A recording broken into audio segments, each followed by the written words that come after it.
Dear learners, thank you very much. This is my third online class with you, class 6 subject English. এর আগের ক্লাসে আমি article সম্পর্কে তোমাদেরকে একটা ধারণা দিয়েছিলাম।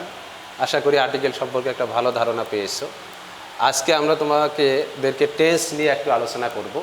টেন্স নিয়ে আলোচনা করার আগে তোমাদের ভালো করে একটা জিনিস বলে দেই যে tense is called the mother of English grammar. ইংরেজি গ্রামারের মা বলা হয় টেন্সকে। এই জন্য টেন্সটা খুব ভালো করে তোমাদেরকে শিখতে হবে। আজকে আমি প্রেজেন্ট টেন্সের নিয়ে আলোচনা করব। আজকের আমরা যে টেন্স নিয়ে আলোচনা করতেছি সেটা হচ্ছে present indefinite tense. Present indefinite tense. Present indefinite tense, তোমরা এটা ভালো করেই জানো যে টেন্স মূলত তিন ধরনের, প্রেজেন্ট টেন্স, পাস্ট টেন্স আর ফিউচার টেন্স। আবার প্রতিটা টেন্সকে কয় ভাগে ভাগ করা হয়? 4 ভাগে ভাগ করা হয়। প্রেজেন্ট টেন্সকে 4 ভাগে ভাগ করা হয়: present indefinite, present continuous, present perfect, present perfect continuous. একইভাবে past indefinite, past continuous, past perfect, past perfect continuous. Future indefinite, future continuous, future perfect, future perfect continuous. তো আমরা আজকে আলোচনা করব প্রেজেন্ট ইনডিফিনিট টেন্স নিয়ে। কোন টেন্স নিয়ে আমরা আজকে আলোচনা করব? প্রেজেন্ট ইনডিফিনিট টেন্স নিয়ে। তো look at the board. Present indefinite টেন্সের স্ট্রাকচার 1, 1 নম্বর স্ট্রাকচার। 1 নম্বর স্ট্রাকচার হচ্ছে subject plus V1 plus extension. V1 মানে হচ্ছে ভার্বের প্রেজেন্ট ফর্ম। V1 মানে একটু দেখে নাও। V1 ভার্ব এর present form, present form. V2 verb এর পাস্ট ফর্ম, আর V3 ভার্ব এর পাস্ট পার্টিসিপল।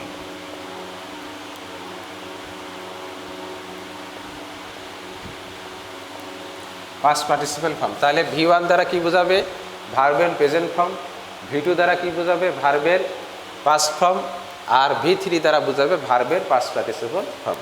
তাহলে স্ট্রাকচার 1-এ আছে সাবজেক্ট প্লাস ভার্বের প্রেজেন্ট ফর্ম প্লাস এক্সটেনশন। দেখো, আই সাবজেক্ট, লাইকটা হচ্ছে ভার্বের প্রেজেন্ট ফর্ম, আর পেন্টিংটা হচ্ছে এখানে অবজেক্ট। তারপর দেখো, দে প্লে ফুটবল। দে হচ্ছে সাবজেক্ট, প্লে হচ্ছে ভার্বের প্রেজেন্ট ফর্ম, ফুটবলটা হচ্ছে অবজেক্ট বা এক্সটেনশন। এটা হচ্ছে স্ট্রাকচার 1। এরপর তোমরা যাবে স্ট্রাকচার 2। স্ট্রাকচার 2-তে কি আছে? সাবজেক্ট যদি he, she, it, Rana, Rina. Subject যদি কি থাকে?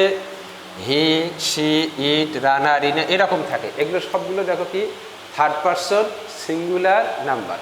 এগুলো সবগুলো কি থার্ড পারসন সিঙ্গুলার নাম্বার হয়। তাহলে ভার্বের প্রেজেন্ট ফর্মের সাথে কি যুক্ত করতে হবে? এস বা ইয়েস যুক্ত করতে হবে। যেহেতু তোমরা ক্লাস 6-এ পড়ো, তাই তোমাদেরকে জিনিসগুলো একটু খুঁটিনাটি জানতে হবে।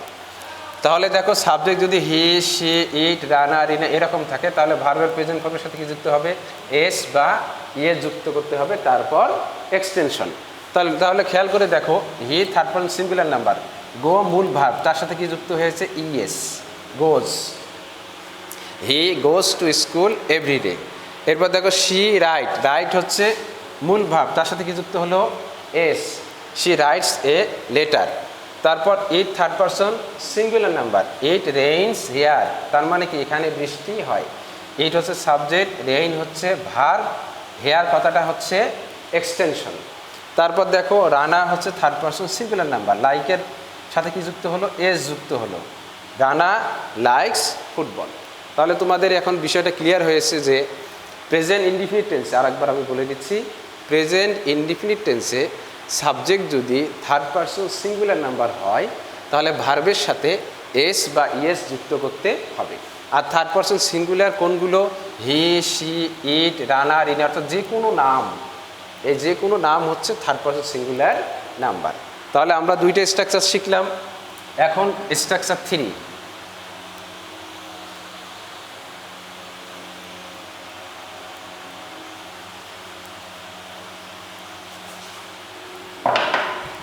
স্ট্রাকচার 3 হচ্ছে নেগেটিভ।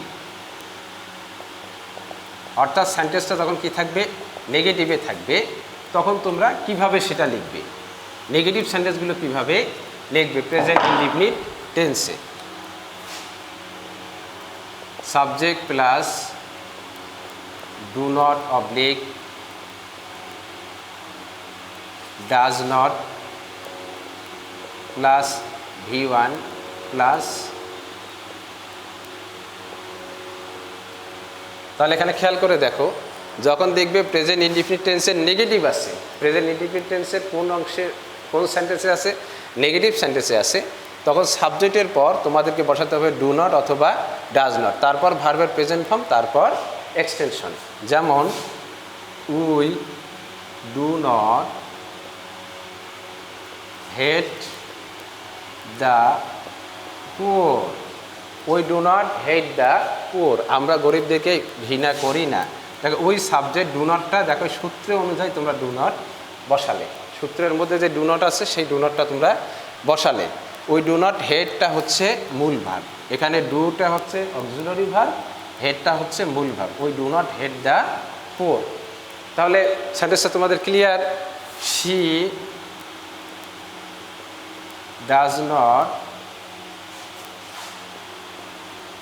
সিং এ সং, সে একটি গান গায় না। দেখো সি কি আছে, third person singular number, third person singular number থাকার কারণে ডু নট না হয়ে এখানে কি বসলো, ডাজ নট বসলো।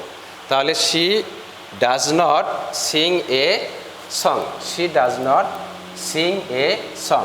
আরও এক্সাম্পল দেখো, রবি ডাজ নট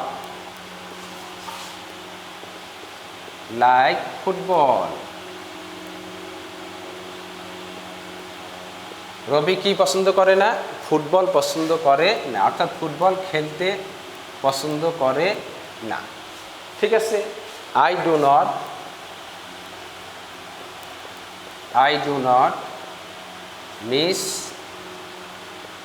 স্কুল, আমি স্কুল মিস দেই না, তার মানে কি আমি প্রতিদিন স্কুলে যাই। তাহলে এই সমস্ত এক্সাম্পলগুলো খেয়াল করে দেখো, subject do not does not, do not does not, মূল ভার্বের সব প্রেজেন্ট ফর্ম, দেখো head present form, Singh present form, like present form, এই মিস প্রেজেন্ট ফর্ম। তাহলে এটা আমরা নিয়মটা কি বুঝলাম, যে যখন সাবজেক্টগুলো থার্ড পারসন সিঙ্গুলার নাম্বার থাকবে তখন হবে ডাজ নট, সাবজেক্টগুলো যখন first person second person third person singular number থাকবে, থার্ড পারসনে হতে পারে থার্ড পারসন সিঙ্গুলার নাম্বার, যেমন they do not make any noise, they do not make any noise, তারা কোনো গোলমাল করে না। দেখো দে হচ্ছে থার্ড পারসন প্লুরাল, থার্ড পারসনেও ডু বসতে পারে, সেটা কি হতে হবে, থার্ড পারসন প্লুরাল নাম্বার হতে হবে।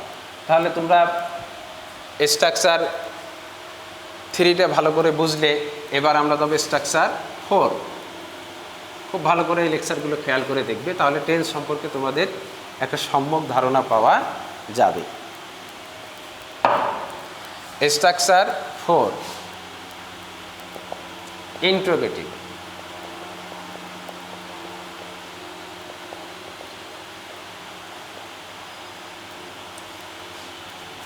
দেখো ডু অথবা ডাজ প্লাস সাবজেক্ট, আগে কি বসবে, ডু অথবা ডাজ বসবে, সাবজেক্টের সামনে কি বসবে, ডু অথবা ডাজ বসবে, তারপর subject plus V1 plus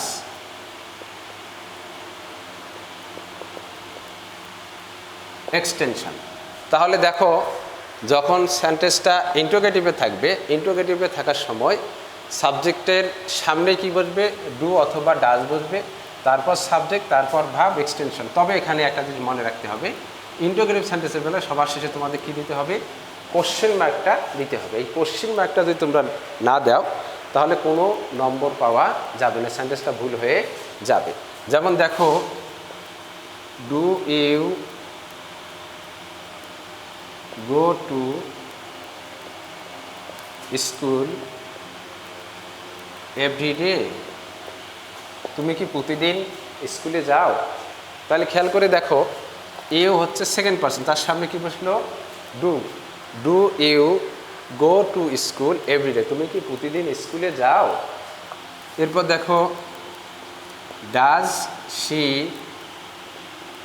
make a noise, সে কি একটি গোলমাল করে। Does she make a noise, সে কি একটি গোলমাল করে অথবা সে কি গোলমাল করে, এই ধরনের বাক্য। তারপর দেখো ডু দে লাইক সুইটস, তারা কি মিষ্টি খেতে পছন্দ করে। দেখো যেহেতু দে আছে থার্ড পার্সন প্লুরাল নাম্বার, এখন এর জন্য কি বসলো ডু।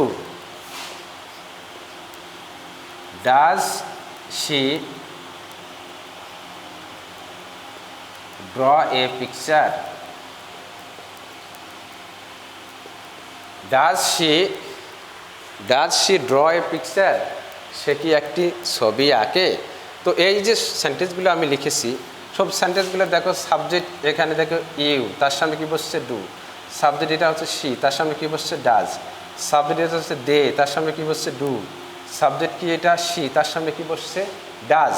তাহলে দেখো first person, second person, third person plural নাম্বারের সামনে কি বসতেছে ডু, আর শুধুমাত্র থার্ড পার্সন সিঙ্গুলার নাম্বারের সামনে বসতেছে ডাজ। তো এই এক্সাম্পলগুলো তোমাদেরকে ভালো করে খেয়াল করতে হবে।